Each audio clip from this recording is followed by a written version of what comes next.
looking for. All right. All right, well, thank you. So, if you wouldn't mind introducing yourself and telling us a little bit about your role and how long you've been Yeah. in this role. So Emmanuel, Emanuel, 1M. Chris is what I go by because if you call me Emmanuel, I'm actually looking for my dad. Emmanuel Chris Welch, like grape juice, Welch. I am the state representative for the 7th District, which pretty much covers West Suburban Cook County. I represent 12 municipalities, starting at Harlem Avenue and going up to 294, which covers River Forest and Forest Park and comes west to Westchester, Berkeley. I go north in the parts of Melrose Park and parts of North Lake, and I go south in the parts of LaGrange Park. So it's a great district. I tell people it's the best district because I don't have any city of Chicago nor any DuPage County.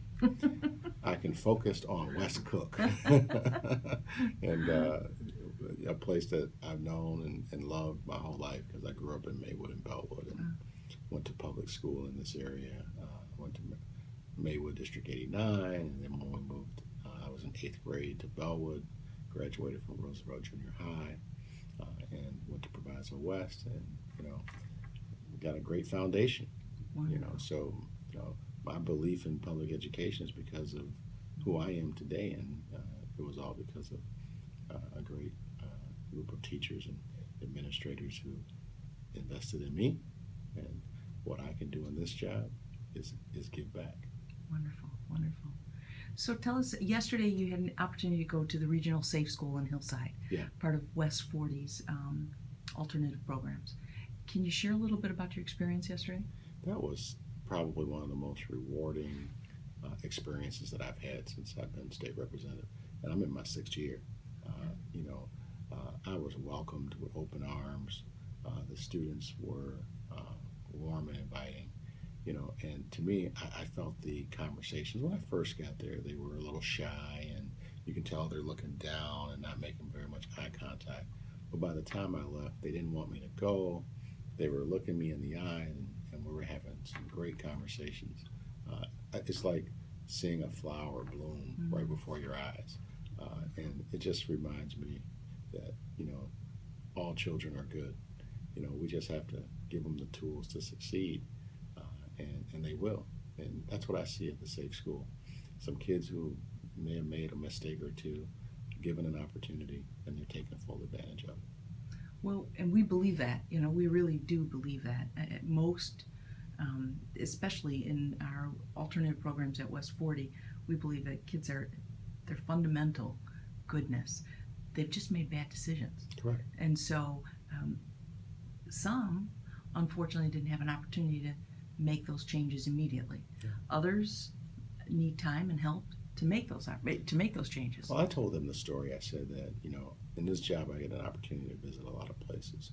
And I was speaking with someone not too long ago who said that 80% of the kids that are in the juvenile detention center wish they had 10 minutes back. Yes. Because they made a silly mistake and they shouldn't be there. That's 80%. 20%, okay. They probably should be there, but 80% of those kids could have been saved, and probably still can be. I just believe in that. And the students in the Safe School, we can prevent them from ending up in a juvenile detention center or in the criminal justice system altogether by giving them the things that we're giving them there, seeing them believe in that system, and that the teachers believe in them. I know we're going to keep them out of the system. Yes, yes.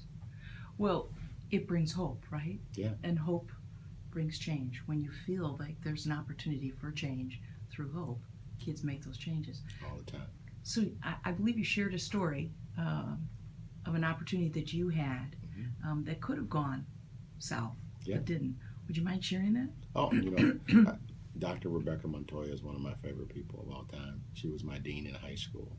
And I told the students how, it took a Dr. Montoya to put her arms around me and keep me out of trouble. Because I was one of those kids that, I called myself playing a prank one day, and I took those little popper things that you throw on the ground and they pop to school one day. And I was trying to scare the girls because I thought it was cool. And I got in trouble. And I had got sent straight to my dean's office. Thankfully for me that day, my dean was Dr. Rebecca Montoya, because she said, what a dumb thing that was. You know, how could you do that? These are technically fireworks, and you should be expelled for fireworks. She said, but she knew that I was a good student, I had good grades, that I was involved in school, and I was clearly I made a dumb mistake. Instead of expelling me, and who knows what that would have done for me for the rest of my life, she gave me an extended in-school suspension. I hated it, you know, but I didn't make that mistake again. And I always thank Dr. Montoya for that from that day. And we stayed in close contact. We've had a lot of contact in my adult life, and I just believe that every student needs someone to touch them like that. And I got many stories like that. There were many students, professional leaders like Dr. Montoya, who took an interest in kids like me, that helped me become the guy that I am today. Wonderful. So basically, you're talking about restorative practices, right? Absolutely. That we're trying to instill within our alternative schools. And I believe that West 40 is doing an excellent job of making that a priority. And without restorative practices, then we have expulsion, right? Immediate. I'm a big believer in restorative justice. I believe that if we provide the wraparound services today, the mental health services today, give a kid a social worker or an extra counselor, then we can lessen the school to prison pipeline. And I just wish that many of the people that I grew up with, that were my friends, who are no longer around, you know, because they got caught up in gang violence or whatnot, that they had an opportunity like this. Mm-hmm. I talked to a couple of the students at the Safe School, and one of the best things that they talked about was the opportunity to sit down with a social worker. And I asked them, well, how long do you have? Half hour, hour? As long as we want. Mm-hmm. You know, if we need to talk, they want to listen to us. That is priceless. Those are the services that they need.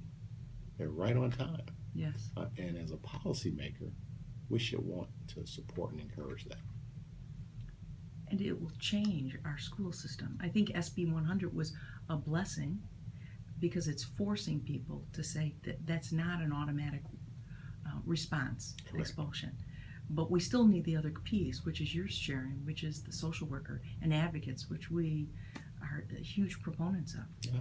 I think so many people aren't aware how trauma really plays a part in kids' decision making. Yes, there are kids that make a quick, inappropriate decision, and if they had 10 minutes over, they do it again. But many of our kids, especially our kids that are in our alternative programs, have what we use an ACEs score that really shows that multiple trauma experiences have caused their behavior to be different. Correct. As a result of you know, yes. trauma makes people do dumb things if not treated properly. Not just children. You know, think about that. Mm-hmm. People, but children that probably, you know, that haven't fully developed their mental capacities yet. You know, you're going to make mistakes if not treated properly. You know, I recently, a year or so ago, I went to San Francisco and visited their trauma recovery centers. These are centers that are funded by the state of California that target victims of crime, because research shows that the trauma that they've experienced from being victims, many of them become perpetrators. Right. But if you treat that trauma, they don't go on to become perpetrators. That's no different than what we're talking about here. Correct. Let's treat the trauma. One of the young ladies I met at the Safe School talked about getting in trouble at her home school because after her brother died, she was just so depressed that sometimes she didn't go to school. She told her parents she was going to school, but she ditched. She was doing everything wrong. But the Safe School and the opportunity to sit down with a social worker has truly helped turn her life around. Beautiful. Love that. So was the Safe School experience, was there anything that you saw or witnessed or in conversation surprising to you not what you had expected necessarily? I don't think I really had any expectations when I went in. Okay. So I went there with an open mind and left there with an open heart, because they really touched me. We sat down when I first got there, and we had a round robin of talking back and forth with each other. Then I went on a tour, and then I sat down for a panel. Mm-hmm. So I used that example of seeing a flower bloom because I had the comparison from the first time I got there in the morning to later in the day. Right. So if I would say, if anything surprised me, it was how extremely positive and confident these young men and women were. Just very impressive. Wonderful, wonderful. And you attribute that to the opportunity to actually be heard Absolutely. and share their experiences. Yeah. Clearly. Right. So, as part of your committee, as you look at alternative programs, would you go in with a different lens now?